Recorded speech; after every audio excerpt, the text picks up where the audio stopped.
Bonsoir. À la une de l'actualité, les femmes de la mouvance présidentielle et des partis alliés se sont engagées à payer la caution du candidat du RPG Arc-en-Ciel, professeur Alpha Condé.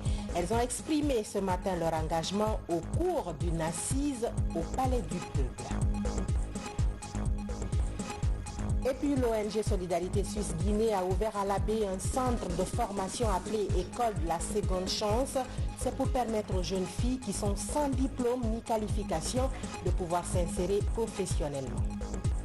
Vous aurez également les échos du don de vivre à certaines familles dans la commune de Matoto, un vaste programme de soutien initié par des femmes en guise d'appui en cette période de crise sanitaire. C'est tout pour les titres. Vous êtes bien sur la RTG. Encore une fois, bonsoir.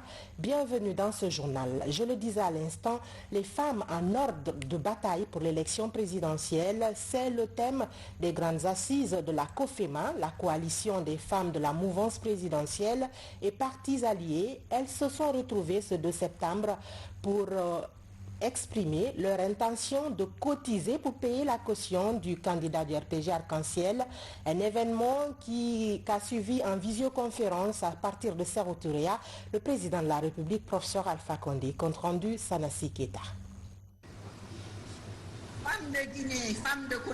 C'est par visioconférence que le président de la République a pris part à cette rencontre des femmes de la mouvance présidentielle et des partis alliés.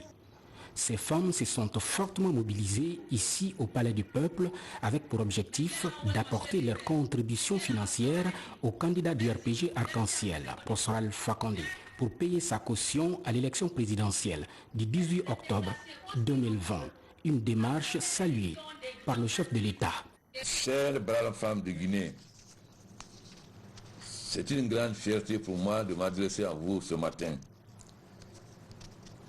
Et j'ai été surtout très ému que vous avez montré la reconnaissance à ces premières femmes qui nous ont accompagnés. D'abord, celles qu'on appelle les coordinatrices. En effet, elles ont fait toutes les tournées avec moi tout à fait au début à travers tout le pays. Certaines sont mortes, d'autres sont encore vivantes.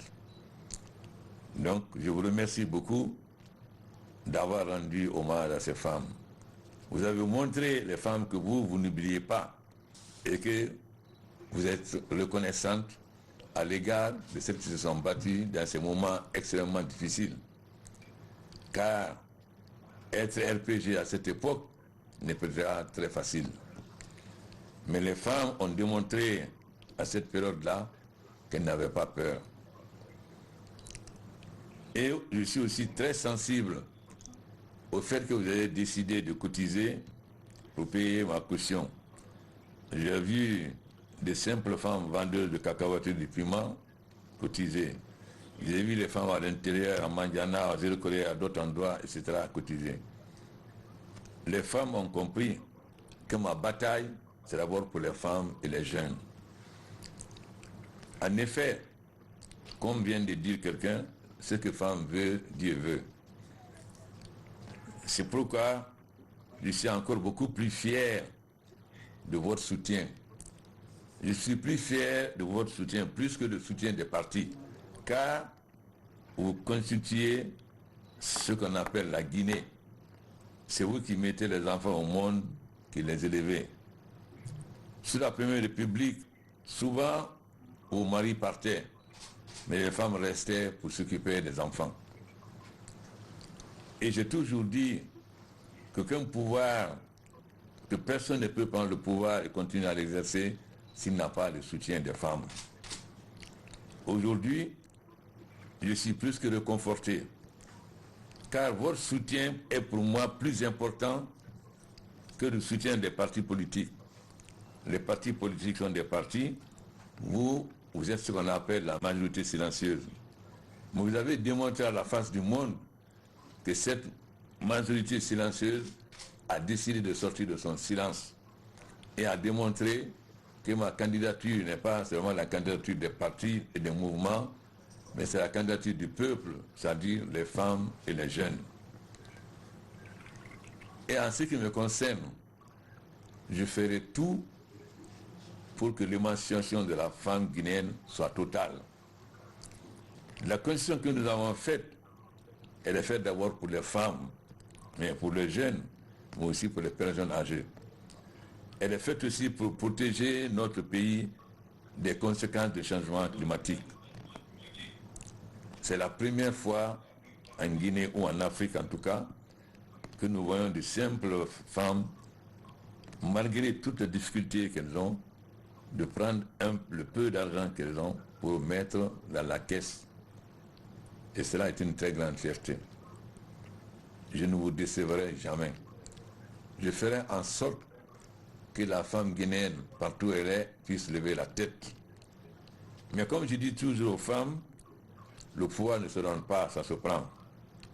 Donc, vous devez vous battre, parce que les hommes ne vous laisseront pas les places si vous ne nous battez pas.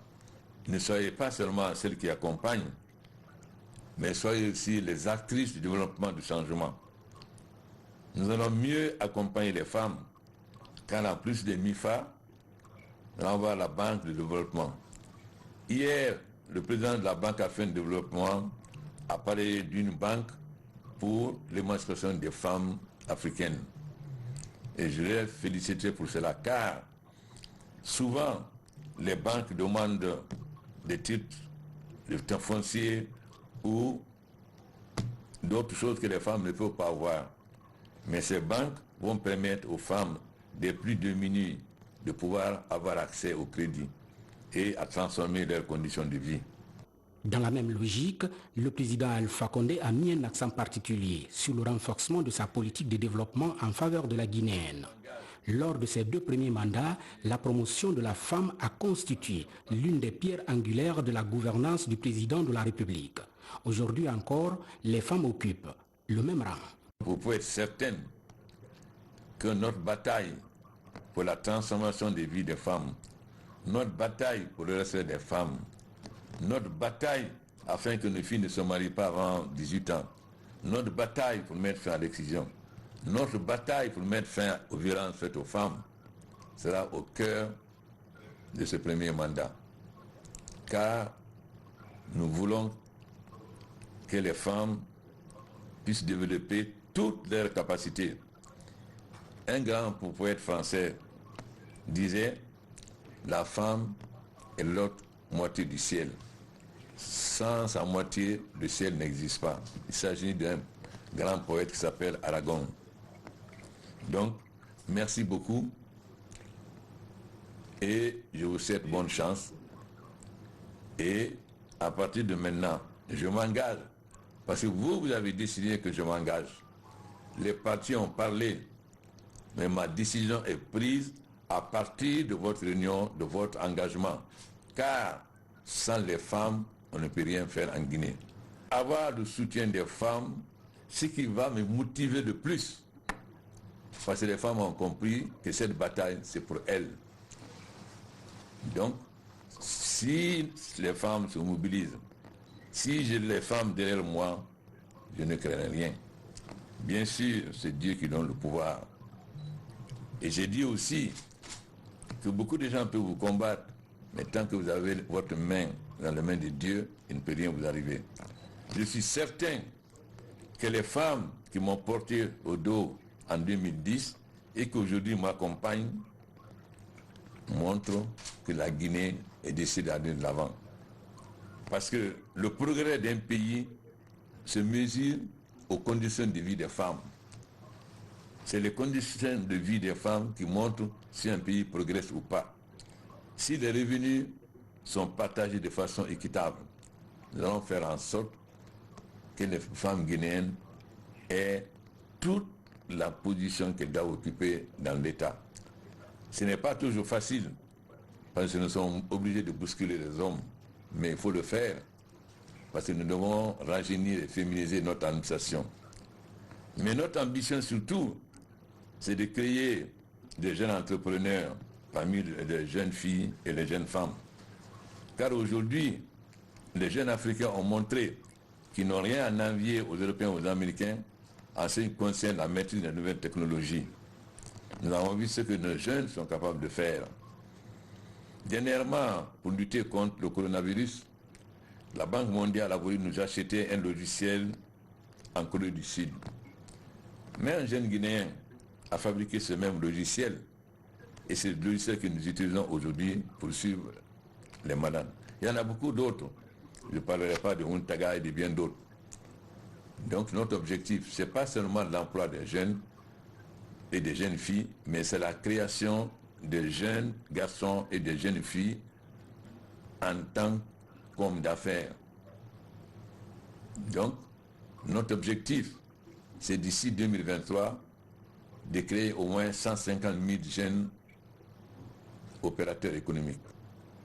Car 70% de la population guinéenne a moins de 35 ans. Mais j'ai dit aussi hier, lors de la prestation de serment du président de la Banque africaine, que cette jeunesse a notre chance. Car aujourd'hui, si nous avions à transformer nos matières premières sur place, nous serons l'usine du monde. Mais je dis aussi que cette jeunesse peut être une bombe si nous ne nous préoccupons pas de ses conditions de vie, si nous ne trouvons pas du travail, si nous n'en faisons pas des entrepreneurs capables de se vivre eux-mêmes et de faire vivre leur famille. Voilà le message que je veux vous transmettre. Donc, si la Constitution exige que ce soit les partis politiques qui présentent les candidats, moi, je suis le candidat des femmes et des jeunes. Vous l'avez démontré aujourd'hui, je vous remercie.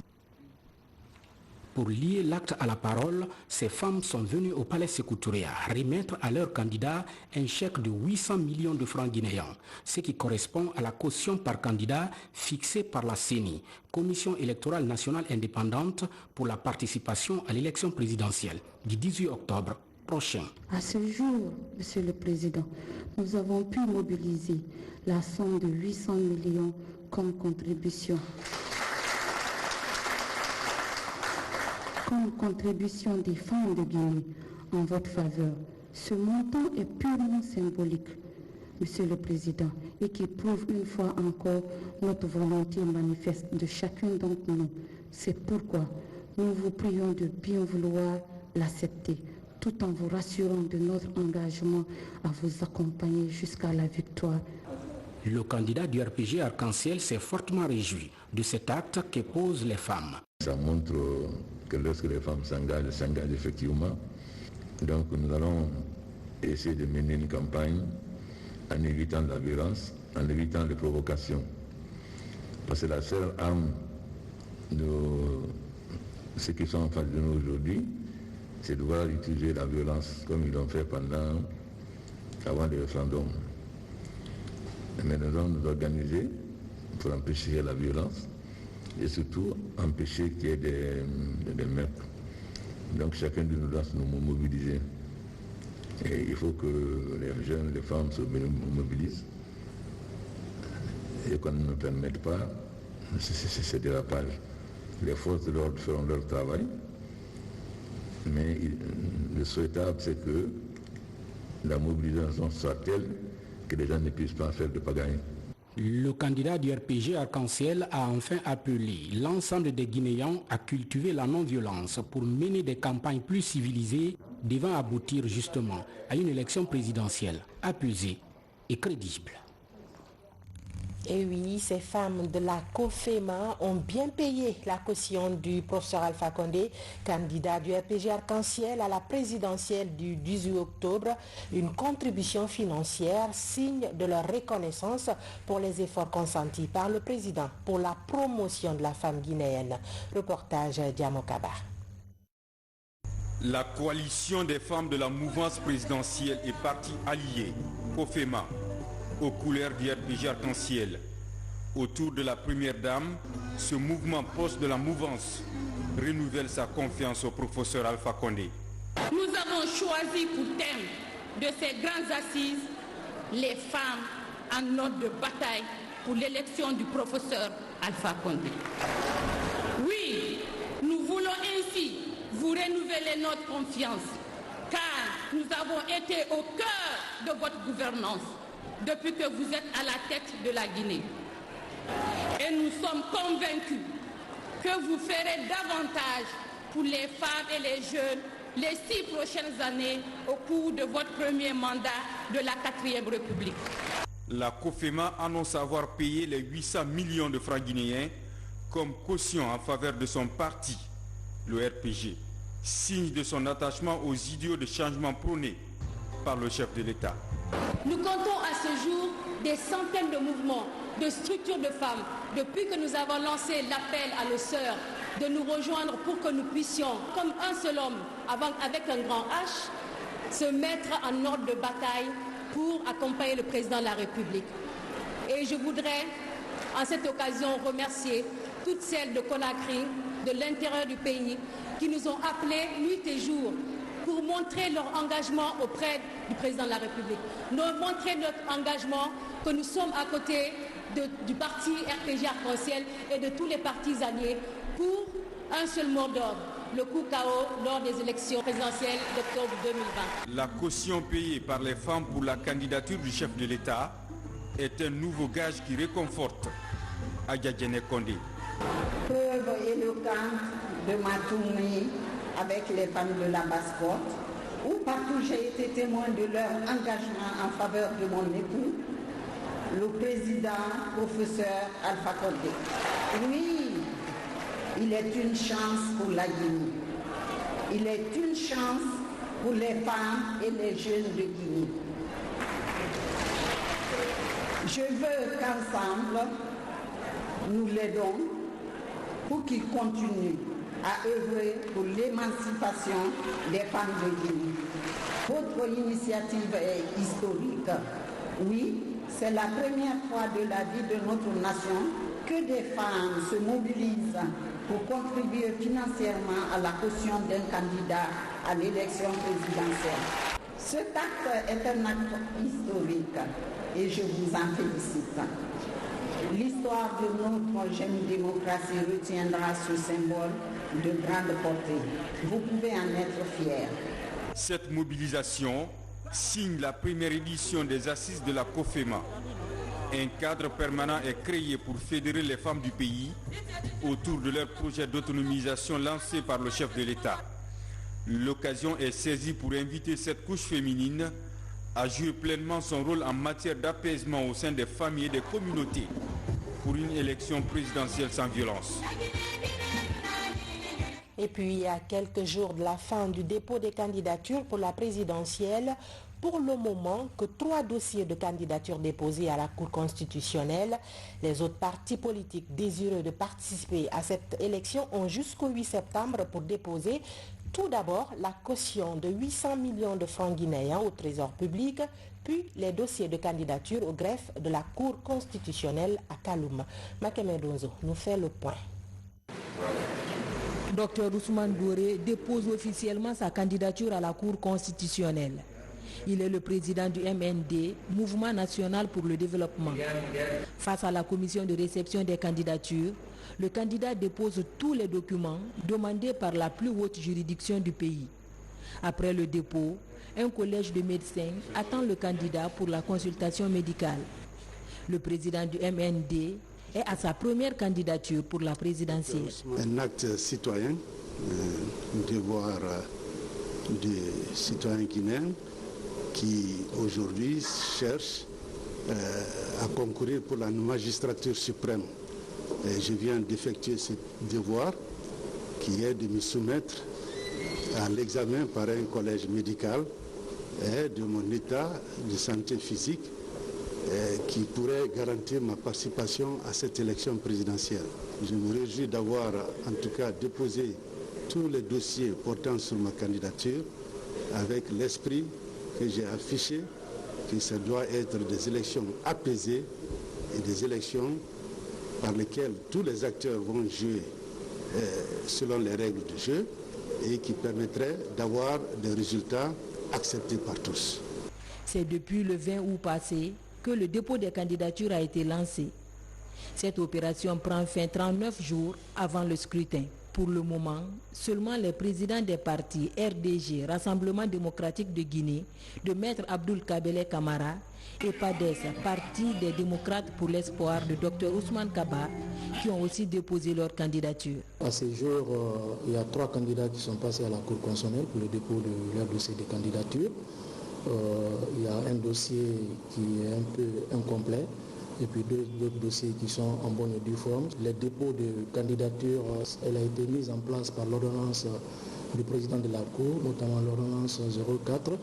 Donc cette commission a pour mandat, pour mission de recevoir les candidatures. Le dépôt de candidature continue jusqu'au 8 septembre, c'est-à-dire le mardi à 0h.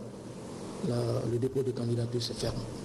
Ce jeudi 3 septembre, le parti Union pour la défense des intérêts républicains, UDIR de Bouya Konaté, est annoncé. La commission de réception des candidatures est fonctionnelle jusqu'au mardi à venir. C'est juste après qu'elle fera la passe à la Cour constitutionnelle pour la validité des candidatures. Les cautions sont déposées au Trésor public. Avant les dossiers de candidature, et les candidats non retenus à cette élection se verront rembourser leur caution.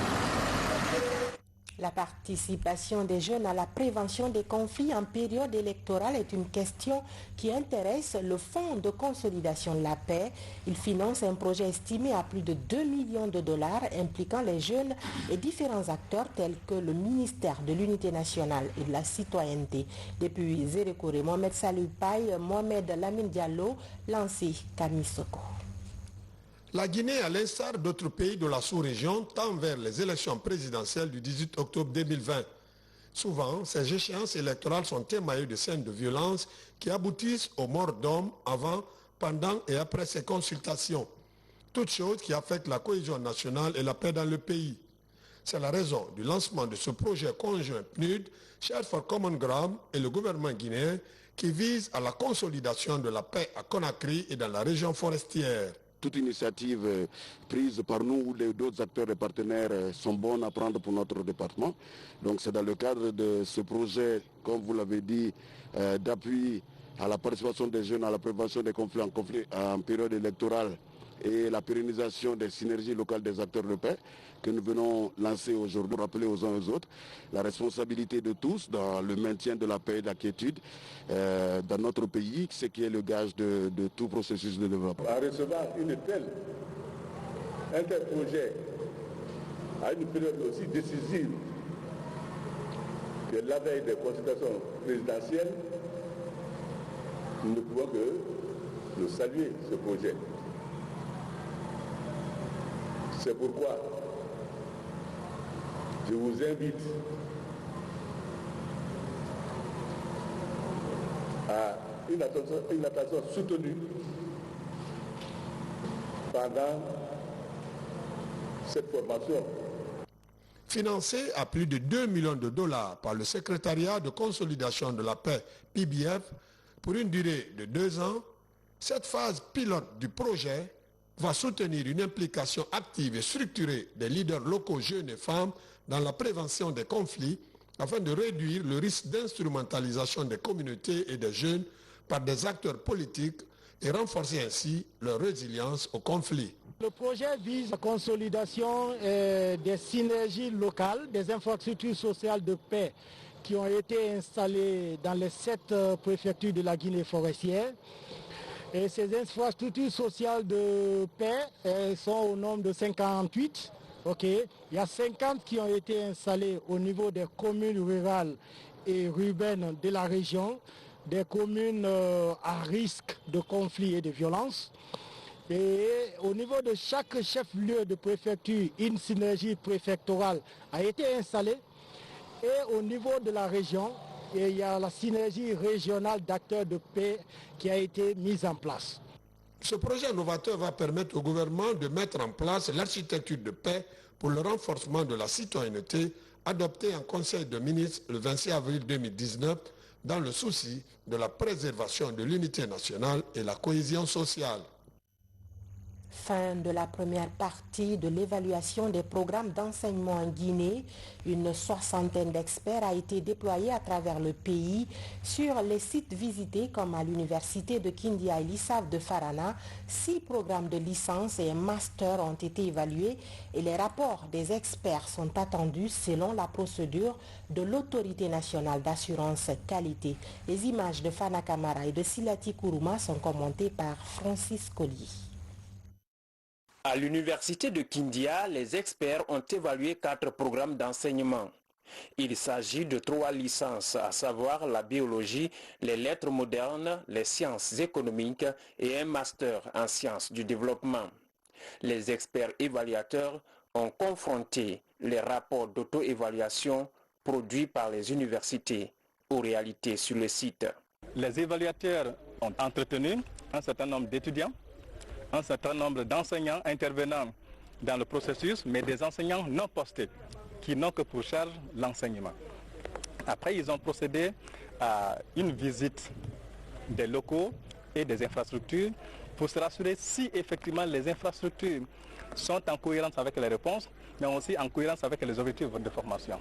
Ça veut dire que, à la fois nous qui sommes les responsables de ces programmes-là, nous pouvons bénéficier de leurs recommandations pour ce qui relève de nos faiblesses.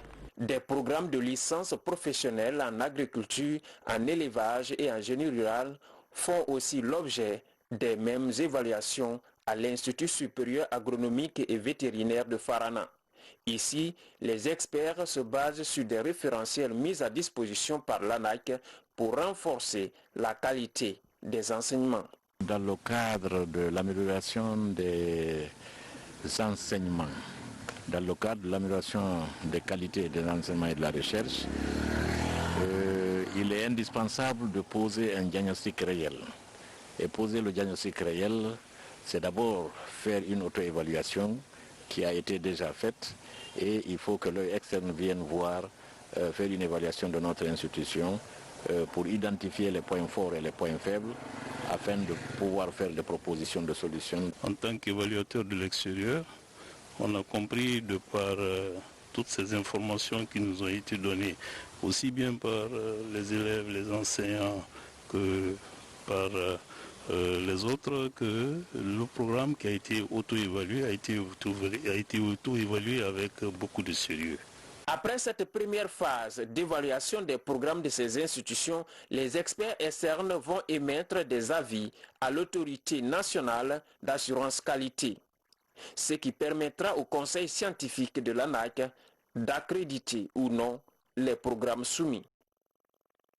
Parlons à présent de l'école de la seconde chance pour les jeunes filles. Il s'agit d'une formation permettant aux filles qui sont sorties du système scolaire sans diplôme ni qualification de s'insérer professionnellement et socialement. À l'Abbé, dans le quartier Tata 1, est ouvert un centre de formation de ce genre par l'ONG Solidarité Suisse Guinée. Reportage Falilou Diallo, Sarafdine Diallo. À la baie, ils sont nombreux, ces jeunes, à bénéficier d'une expertise en couture et autres métiers. Le programme est dénommé École de la seconde chance. Il est piloté par Solidarité Suisse Guinée en synergie avec la République et le canton de Genève. Un processus qui permet à ces jeunes de se prendre en charge et sortir de l'oisiveté. Le centre B, formation rapide Nara. Mais ce centre n'a pas son équivalent à l'ABé. Ici, les apprenants reçoivent une formation rapide et efficace dans une situation confortable. Notre centre est désormais autonome en eau, électricité et eau. Et chaque diplômé a droit à une machine après la formation. Aujourd'hui, ce centre se modernise avec la réalisation d'un forage à énergie solaire pour assurer une autonomie énergétique et en eau, mais aussi permettre aux apprenants d'être opérationnels en tout temps. Des blocs latrines et autres équipements annexes sont aussi disponibles. En plus du centre d'apprentissage, ce forage alimente certains ménages du quartier Tata 1. Une action qui réconforte la population et autorités locales. Beaucoup de femmes aujourd'hui sont formées en matière d'informatique, en matière de couture et autres.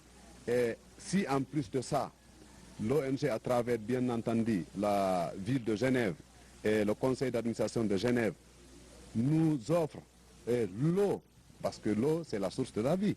Donc aujourd'hui, tous les voisins du centre ont eu l'eau à travers vraiment cette ONG. Ce forage est un apport inestimable pour nous. Avant, il fallait se rendre à la résidence du gouverneur ou au puits du quartier pour avoir de l'eau avec toutes les difficultés. Mais aujourd'hui, grâce à Solidarité Suisse Guinée et ses partenaires, nous sommes soulagés de cette corvée. Nous avons de l'eau potable dans nos concessions. À travers ce geste, Solidarité Suisse Guinée et ses partenaires de Genève entendent améliorer les conditions de travail et améliorer le confort des apprenantes de ce centre, tout en assurant une entente cordiale avec les populations avoisinantes. À plus de la formation des dames, Solidarité Suisse Guinée a construit un orphelinat dans un quartier périphérique du centre urbain de l'Abbé. Autre formation, mais cette fois des cadres et agents du ministère de la Jeunesse et de l'Emploi des Jeunes, l'amélioration de la qualité des services au sein de ce département ministériel est le but visé. Fatima Diallo. Ce vaste programme est initié par le ministère de la Jeunesse et de l'Emploi jeune. Il s'inscrit dans l'optique du gouvernement visant à rajeunir et à féminiser l'administration publique. Pendant 16 jours, des modules de formation au niveau central et déconcentrés sur la gestion des outils de jeunesse seront dispensés à ces agents. Cela leur permettra de s'impliquer activement dans la réussite des projets en faveur des jeunes. C'est une activité, comme M. le ministre l'a dit, qui réunit 323 cadres qui vont être renforcés dans le domaine de la gestion de projets, la vie associative, le leadership entre autres, et d'autres modules bien entendu qui viendront compléter tout ça. Ces acquis vont renforcer le leadership des cadres du département de la jeunesse, un véritable levier pour le développement du capital humain. Le ministère de la Jeunesse a reçu des cadres, a engagé beaucoup de jeunes cadres. Et nous constatons que beaucoup de ces nouveaux cadres n'ont pas le profil approprié pour être efficaces dans l'atteinte des objectifs et des missions assignées au ministère de la Jeunesse. Nous nous sommes donc dit que c'est important de renforcer les capacités des cadres du ministère de la Jeunesse, que ce soit au niveau central, soit au niveau déconcentré, mais faire participer aussi les différents responsables des maisons de jeunes et des leaders du mouvement associatif. La formation sera assurée par un pool de 40 formateurs. Cet appui institutionnel contribuera à corriger les nombreuses faiblesses et améliorer la qualité des services au sein du département de la jeunesse et de l'emploi des jeunes. Troisième titre de ce journal, un collectif de femmes engagées dans la lutte contre le Covid-19 apporte des vivres à plusieurs familles dans la commune de Matoto. Le geste s'inscrit dans un vaste programme d'assistance à des familles démunies de Conakry pendant cette pandémie. Tierno Maroufba, Algassimoba. Elles sont au total 30 familles démunies de la commune de Matoto à bénéficier d'une assistance humanitaire. Une assistance composée du riz, du sucre, de l'huile et des kits de protection individuelle. Le geste est de la plateforme des femmes dénommée Covid Guinée Relief avec l'appui technique de la Maison des associations de Guinée.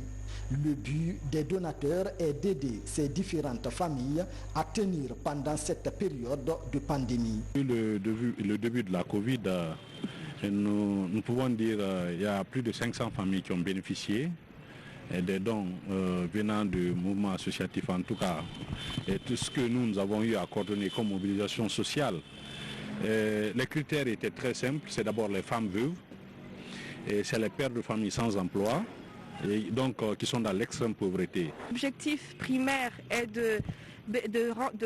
offrir des kits sanitaires et des denrées alimentaires à la population pour les aider et surtout les sensibiliser parce qu'on pense que mettre ces denrées à leur disposition c'est bien, mais ça serait bien qu'ils sachent qu'est-ce que c'est que la maladie et aussi qu'est-ce qu'il faut faire pour la prévenir. Aminata Souma a perdu son mari il y a quelques mois. Avec ces denrées, elle pourra subvenir aux besoins de sa famille pour quelques jours. Comme elle, plusieurs familles se réjouissent de cette assistance. Nous sommes très heureux de recevoir ce don. Que Dieu leur récompense. Le vendredi qui vient, je dois préparer et donner aux fidèles musulmans. Et aujourd'hui, ce don vient à point nommé. Je prie une fois encore le Tout-Puissant qu'il guide leur pas et leur protège. En plus de cet appui, les donateurs ont passé des messages de sensibilisation sur le coronavirus. Et c'est la fin de ce journal. Merci à vous de l'avoir suivi. Je vous dis à demain à la même heure. Bonsoir chez vous.